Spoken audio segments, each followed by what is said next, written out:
Le chemin par la hêtraie n'était pas facile, mieux valait s'en retourner par les champs. Les mètres de cailloux se succédaient, les fossés étaient pleins d'eau, la campagne s'étalait par grandes surfaces, d'un vert monotone.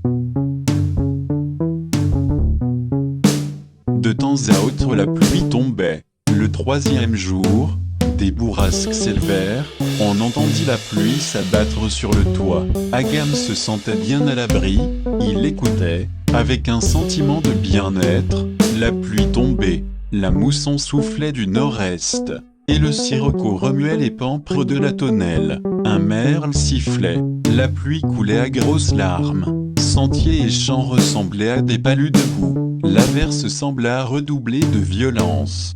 Des nuages noirs fermèrent totalement le ciel. Les buissons ondulaient sous les bourrasques, et les branches pliaient. Cependant, Agam se sentait bien à l'abri. Il écoutait avec un sentiment de bien-être la pluie tomber. Le Mistral ridait le grand lac de petites vaguelettes. Un large coup de vent passa, inclinant l'herbe des fossés, et les torrents de frêne jusqu'au bout de l'horizon. Un petit coup au carreau, comme si quelque chose les avait heurtés, suivi d'une ample chute légère, comme de grains de sable, qu'on aurait laissé tomber d'une fenêtre au-dessus, puis la chute s'étendant, devenant fluide, sonore, universelle. C'était la pluie. Des gouttes de pluie tombèrent. Un coup de vent brusque fit se relever les draps. Le troisième jour, des bourrasques s'élevèrent. Les taillis ondulaient sous les bourrasques, et les branches pliaient. De brèves rafales de vent secouaient les fenêtres. Bientôt on entendit comme un grondement d'orage. L'orage continua.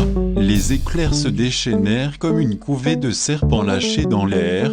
Agam était bien à l'abri. Une corde de gouttes d'eau tomba. Le vent secoua toute la surface de l'espalier. Le sirocco faisait tourbillonner les feuilles. Un fort vent courait sur les champs. La rivière Indre n'était plus qu'un torrent. Il pleuvait à verse. Les breuils ondulaient sous les bourrasques, et les branches pliaient. Les passants se hâtèrent, se raréfièrent, puis ce furent les parapluies ruisselants, les gouttières qui se déversaient, tout le deuil de la pluie. La pluie s'était mise à tomber, folle,